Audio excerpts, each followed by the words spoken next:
네, 방금 전 이재명 후보가 자택에서 나오면서 했던 얘기 한 번 더 들어보겠습니다.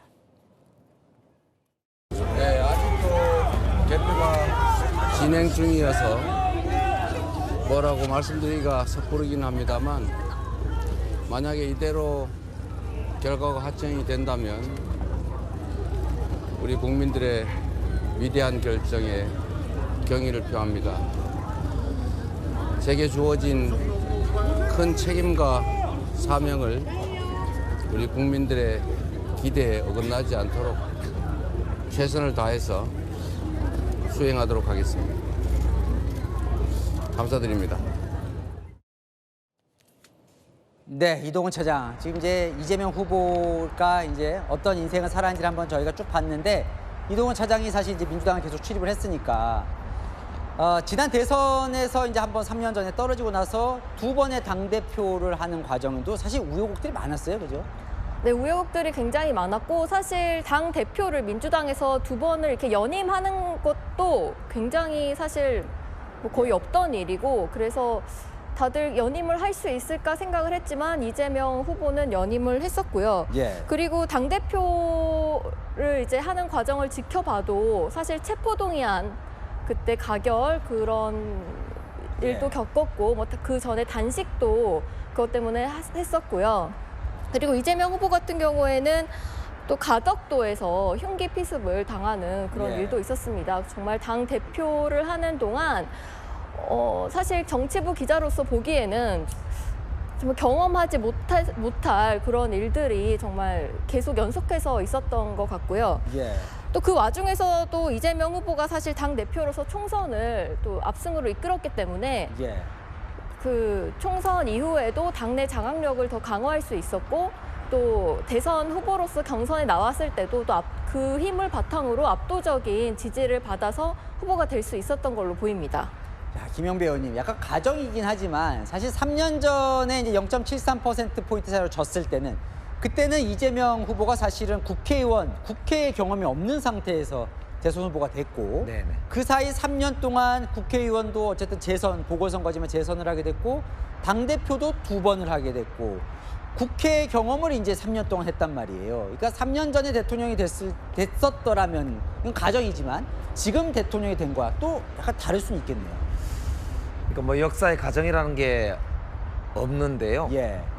어쨌든 지난 3년이 인고의 세월이기도 했고 예. 본인 입장에서도 생과 사를 넘나드는 그런 이제 일들이 한 2번 있었지 않습니까? 단식 때 그랬고 예.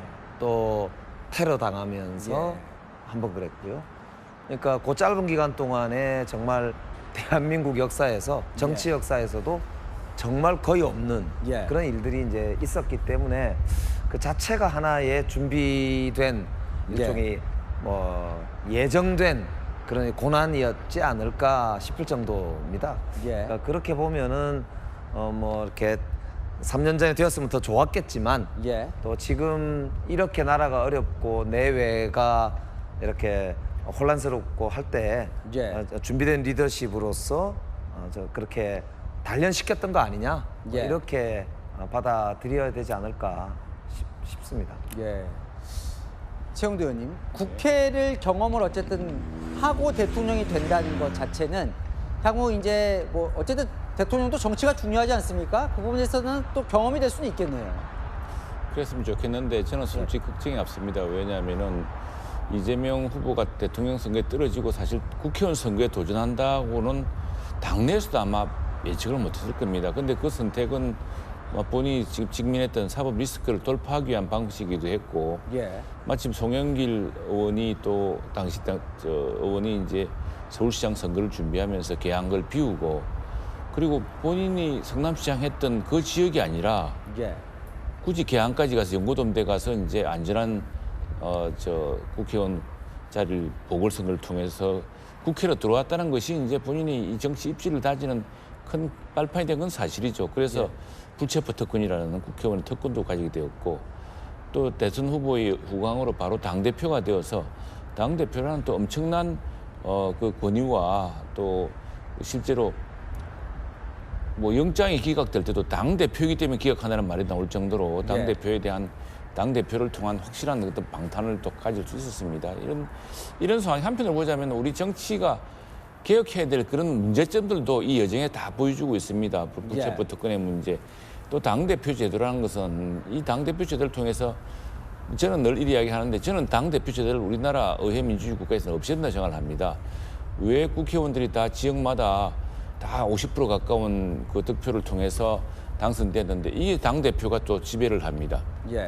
우리 당은 당 대표 뽑다가 망했고요, 당 대표 쫓아낸다고 망했고, 민주당에서는 이재명 후보가 완벽하게 당을 장악하는 수단이 되었습니다. 친명 형제, 비명 행사도 그렇게 등장한 것이고, 그래서 사실 민주당에서는 이 당 대표를 두 분 한다는 것은 없던 일이었습니다. 예. 김대중 총재 시절에 그 정실에 정말 그 엄혹한 시절에나 가능했던 일인데 그걸까지 하면서까지 이 권력과 또 본인의 여러 가지 법 재판의 이런 위험 같은 것을 막아내는 수단으로 이용해서 우리 정치사에서는 그렇게 썩 좋은 그 기록을 남을 것 같지는 않습니다. 예. 다만 국회를 경험했다면은 국회의원 경험하고 했다면은 또 무엇보다 지금 우리나라가 처하고 있는 이 엄혹한 현실, 그 지금 관세 전쟁이나 또 바뀐 기정학적 상황이라든가 또 아울러서 지금 광장에서 지난 6개월 동안 격렬하게 또 국민들이 부딪히고 충돌하지 않았습니까? 이런 상황을 예. 해결하기 위해서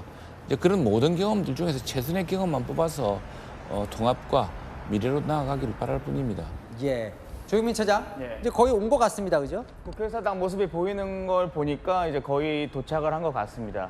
어쨌든 당사를 먼저 들리고 또 이제 지지자들 만나가지고 이번 대선 결과 확정되진 않았지만 어떤 감사의 인사 정도를 표할 것 같은데요. 어쨌든 이 당선이 확실시되는 상황에서 이재명 후보의 이 감사 인사라든지 아니면 뭐 대국민 메시지가 나오기 전에 어쨌든 김문수 후보도 움직임이 있는 것들이 보통 이제 대선에서 승자가 어떤 발표를 하기 전에 패자가 먼저 승복을 하는 메시지들이 있어 왔었기 때문에 그러네요, 보통. 예. 현재까지 뭐 김문수 후보가 어떻게 움직인다 뭐 이렇게 예고된 일정도 나오지 않고 있는데 아마 움직이는 상황이 조만간 발생하지 않을까 그렇게 좀 예상을 해볼 수 있을 것 같습니다. 지금 김문수 후보는 어디 있습니까? 김문수 후보는 자택에 머물고 있고요. 현재 저희가 취재한 바로는 한 새벽 1시를 전후로 해서 아마 움직일 것 같은데 예. 현재 김 후보 자택 앞에도 이제 지지자들이 좀 모여있고 취재들이 있습니다. 다만 김 후보가 자택 앞에 나와서 어떤 메시지를 낼 것 같지는 않고요. 예. 지하로 이동해서 차량에 탑승한 다음에 선거 상황실로 와서 개표 상황실로 와서 어쨌든 이번 선거를 도와줬던 여러 당의 의원들과 또 당직자들 또 지지자들에게 나름의 그 고마움이라든지 아니면 승복 메시지를 좀 내는 방향으로 좀 그렇게 논의가 진행되고 있는 걸로 저희가 파악하고 있습니다. 그럼 김문수 후보도 여의도로 오게 되겠네요? 예, 현재까지 선거 상황실이라고 파악된 바로 얘기를 하면 그렇습니다. 예. 여의도로 와서 예. 얘기를 하게 되는데 그게 지금 취재하는 바로는 한 시점은 새벽 1시 전후가 될 것으로 보인다. 근데 예. 다만 기본적으로 생각하시기에도 이제 보통 이제 대통령 선거에서 당선된 당선인 신분, 그러니까 그 당선이 확실된 사람이 어떤 메시지를 낼 때 예. 함께 경쟁했던 후보에 대한 메시지도 함께 담는 것들이 기본적이거든요. 그러려면 패한 후보가 먼저 좀 승복 메시지를 내는 예를 들어서 지난 대선 같은 경우가 그랬습니다. 그 윤석열 전 대통령이 당선되고 아크로비스타에서 나와서 메시지를 내기 전에 당시 상대였던 이재명 후보가 먼저 승복 메시지를 냈던 것으로 저도 기억을 하고 있는데 예. 때문에 아마 김문수 후보도 새벽 1시 전후가 예상되긴 하지만 지금 이재명 후보의 저 움직임을 봤을 때는 김문수 후보의 움직임도 좀 빨라질 수밖에 없지 않겠냐 뭐 그런 예상도 좀 가능할 것 같습니다. 그러니까 사실 그 관례에 따르면 이재명 후보가 민주당사에 도착하거나 해서 뭔가 얘기를 하기에는 승복을 먼저 좀 해주면 더 편하긴 하겠네요. 그게 보통 모양새였던 걸로 저는 기억을 하는데 예. 지금은 약간 움직임이 좀 없어서 저희도 좀 백방으로 어떤 시점에 좀 김문수 후보가 움직일지 이런 부분도 좀 현재 체크하고 있는 상황입니다. 사실 이제 대통령 당선되신 분 입장에서도 예. 야당과의 협치라든지 또 어려운 여러 가지 국정 현안들을 다루는 데 있어서는 야당이 좀 안정되어주면 좋지 않습니까? 예. 그러니까 그렇게 보자면 야당의 가장 큰 지도자는 뭐니 해도 대통령 후보이기 때문에 예. 대통령 후보께서 직접 이렇게 승복의 메시지도 내주시고 또 함께 협력하겠다라고 하는 자세를 보여주신다면 그게 이제 굉장히 새 정부가 출발하는 데 있어서 중요한 하나의 디딤돌이 될 수도 있고 또 지금 뭐 여러 말씀들이 있습니다만 국민의힘이 뭐 4분 5열 않겠냐 혹은 아니면 약간 분열상을 겪지 않겠느냐 뭐 이런 전망들도 있는 시점이기 때문에 오히려 큰 지도자로서 후보께서 그런 예. 이제 메시지를 좀 뭐 내주시고 하는 거는 굉장히 의미가 있을 거라고 그렇게 판단이 됩니다. 이동훈 차장 이제 거의 온 것 같습니다. 그죠? 여의도 앞이죠, 지금? 네, 거의 당사 앞에 이제 곧 있으면 도착할 것으로 보이고요. 저희 취재 기자도 지금 당사 앞에서 이재명 후보를 기다리고 있는 상황입니다. 예. 지금 이재명 후보 이제 조만간 이제 곧 당사에 도착해서 당직자들 격려를 할 것으로 보이는데요. 예. 지금 민주당에서도 이재명 후보가 이제 사실상 당선이 확실해지면서 축하 인사를 하는 메시지들도 계속 나오고 있습니다. 문재인 전 대통령 입장을 냈는데요. 이재명 대통령과 함께 힘차게 다시 뛰는 대한민국을 보고 싶다 이런 메시지를 냈습니다. 네. 누가 그리고- 지금 그 메시지를 냈다고요? 네, 문재인 전 대통령이, 문재인 전 대통령이. 네, 이재명 후보의 당선을 축하하는 메시지를 냈고요. 예. 그리고 경쟁을 했던 김동연 지금 이재명 후보가 당사 앞에 도착한 네, 것 같네요. 도착한 걸로 아, 보입니다. 그렇군요. 네. 자, 이제 문이 열리고 있습니다. 네. 경찰이 이제 앞을 좀 막고 있는데 지금 누구와 인사를 하는 걸까요? 한번 보고 이동훈 차장이 한번 아는 얼굴 있으면 김영 배우님도 좀. 정의로 의원, 김태선 수행실장, 예, 그리고 김용만 의원 이렇게 보입니다. 그러니까 수행실장들이죠? 예, 그렇습니다. 지금 당사로 들어서시는 모습이네요. 네, 예. 그리고 현장 취재 기자 말에 따르면 당사 경호가 지금 상당히 엄격하다고 하고요. 취재 기자들도 당사 건너편에서만 볼 수 있는 상황이라고 합니다. 그러면 지금 이제 당사 안으로 들어갔는데 안에는 지금 카메라가 없는 상황이군요. 네, 취재 기자들이 당사 안까지는 지금 들어갈 수가 없는 상황이고요. 예. 당사에 들어가서 당직자들을 일단 격려를 할 것으로 보이고 이후에 지금 화면에 나오는 그 축하 무대에 올라서 사실상 수락 연설을 할 것으로 보이는데요. 예. 네. 그러니까 이재명 후보 입장에서는 제 기억으로는 예. 지난 3년 전 대선 때 아마 자택에서 나오셔서 저렇게 당사로 가신 다음에 승복 메시지를 했던 걸로 제가 기억을 하고 있습니다. 그러니까 예. 3년 만에 같은 장소에 대선을 왔을 때 3년 전에는 패배한 사람으로서 어떤 승복 메시지를 내기 위해서 당사에 왔다면 예. 3년 뒤인 오늘 같은 경우는 어쨌든 당선이 확실시되는 상황에서 대통령의 유력한 사람으로서 지금 당사에 들어가는 그 모습이 본인 스스로도 굉장히 좀 많은 생각과 감회가 좀 남다를 것 같다는 느낌이 저 화면을 보면서 좀 들었습니다. 그러네요. 그리고 또 이제 행정부를 이끄는 데 있어서 예. 다수당이기도 하기 때문에 더불어민주당의 역할이 중요하다. 예. 또 그런 이제 기대감 이런 것도 담겨 있다 이런 생각도 들고요. 예. 또 한편으로는 본인이 짧은 정치 기간 동안에 더불어민주당의 당 대표를 2번 예. 연임을 하면서 발판을 마련했기 때문에 더불어민주당에 대한 애정도 표시를 할 겸 지지자들에게 감사 인사를 보내는 그런 이제 메시지도 담고 있지 않나 싶습니다. 특히 이제 입법 권력까지 가지고 있다라고 하는 점을 계속 지적하시면서 이제 협치해야 되지 않느냐 이렇게 지적하시는 야당의 목소리 이런 예. 점에 대해서도 어찌 보면은 잘 경청하겠다 이런 취지에 그래서 뭐 청와대 내지는 뭐 대통령실에 가면은 그냥 구중궁궐에서 예. 뭐 국회의원도 잘 안 만나고 국회도 무시하고 독주하는 예. 뭐 그런 대통령의 모습보다는 정치권과 정당들을 굉장히 존중하고 파트너로 이렇게 함께 하겠다 이런 어떤 메시지로 볼 수도 있지 않을까 그런 기대도 해보게 합니다. 사실요, 이재명 이제 후보는 당대표 그만뒀잖아요, 김영배 의원님. 사실은 여대 야세호 국면에서는 당정 관계가 그 어느 때보다 중요할 것 같습니다.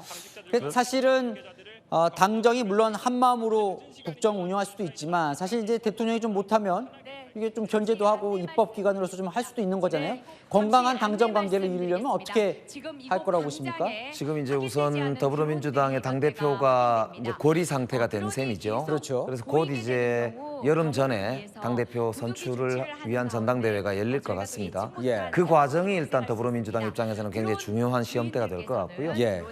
더불어서 이제 조만간 며칠 안으로 지금 원내대표를 뽑게 될 텐데 예. 원내대표를 뽑는 과정도 그래서 초반이기 때문에 중요할 것 같습니다. 특별히 국회의원들 중에 입각할 사람도 있겠지만 예. 총리를 할 사람도 있을 수 있고요. 그러나 지금 현재 총리가 공석인 상태이기 때문에 예. 대통령이 장관을 지명하고 싶어도 지명 자체가 안 되는 지금 조건이에요. 예. 그렇기 때문에 하루라도 빨리 총리를 이제 인사청문회 끝내고 예. 국회에서 선출을 해야만 인준을 받아야만 그때부터 이게 예를 들면 6월 말이면 6월 말 예. 그때로부터 장관을 제청을 받아서 지명을 하고 예. 인사청문회를 또 하기 때문에 예. 이게 이제 내각이 제대로 구성이 되려면은 아무리 빨라도 7월 말 뭐 이렇게 가야 된다 이런 점에서 보면 앞으로 2달간이 예. 어찌 보면은 내각의 공백 상태 혹은 아니면 내각이 그냥 전 정부와 동거하는 상태로 그렇군요. 예, 국정을 이 어려운 상태에서도 해야 되거든요. 그렇기 때문에 지금이야말로 국회 정당들과 함께 예. 이 어려운 시기를 넘어가야 되는 상태이기 때문에 대통령 당선자 입장에서는 어느 때보다도 국회를 존중하지 않을 수 없고 예. 또 존중해야만 제대로 국정이 초반에 첫 단추가 잘 끼워질 수 있는 상황이다라는 점도 저는 당선자가 잘 알고 있다. 그렇기 때문에 저 아까 이제 뭐 지난번에도 가서 메시지를 냈겠지만 예. 의례적으로 갈 수도 있겠지만 제가 보기에는 그렇게 보이는 것보다는 굉장히 이런 이제 현실적인 지금 눈앞에 있는 그런 이제 협치의 필요성, 예. 국회와 함께해야 될 필요성 이런 거에 대한 메시지가 더 강하지 않을까. 저는 정말 그걸 필요하다고 느낍니다. 지금 이제 한 60% 가까이 개표가 이루어지고 있는데 지금 당초 출구조사와 달리 이재명 후보는 과반을 넘기는 어려울 것으로 보입니다. 득표는. 그리고 우리 김문수 후보도 40%를 넘지 못할 거라고 보았던 예상과 달리 잘하면 43%까지 득표할 것으로 보이고 그럴 경우 무슨 이야기냐면은 이준석 후보와의 표까지 합치면은 훨씬 많은 사람들이 오히려 선택하지 않았다. 이재명 후보를 선택하지 않았다는 점. 지금 저 광장에서 환호하는 많은 국민들이 있지만 그러나 정말 이걸 보고서 또 절망하는 국민들도 있다는 사실을 잊지 말아야 될 것이고요. 예. 특히 이제 우리 민주당 이제 의원들께서 다수당으로서 그동안 야당이라는 이유로 많이 국회에 사실 다수당이면서도 다수당의 책임보다는 그 반정부 대통령에 대한 반대에 몰두했던 측면이 있습니다. 이제 같이 그 대통령을 배출한 정당이 되었니만큼 정말 의회 정치를 좀 복원해야 되겠고요. 더욱이 지금 문재인 대통령이 취임하던 시절 그때도 탄핵 직후 취임했습니다만 견제에 다릅니다. 그때만 하더라도 미중 관계라든가 국제 정치 상황이 이렇게 복잡하지가 않았습니다. 두 번째는 그때만 해도 우리 반도체가 정말 초격차를 유지하면서 1년에 우리가 초과 세수가 100조씩 나오던 이런 시기였습니다.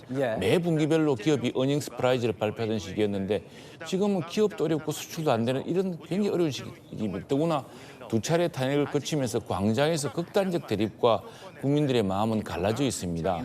그런 와중에 이제 지금 다수당이자 집권당이 되는 민주당이 더 큰 역할을 해서 이재명, 우리 당이 그랬습니다. 우리 당이 대통령에게 할 말 못하다가 이렇게 된 거거든요. 정말 대통령을 이끌어주고 지금 우리 민주당에는 다선원도 많지 않습니까? 5선, 6선도 있고 4선, 뭐 우리 김영규 의원처럼 정말 훌륭한 또 신예들도 있고 하니까 정말 국회가 이제 대통령을 이끄는 시대가 되어야 됩니다.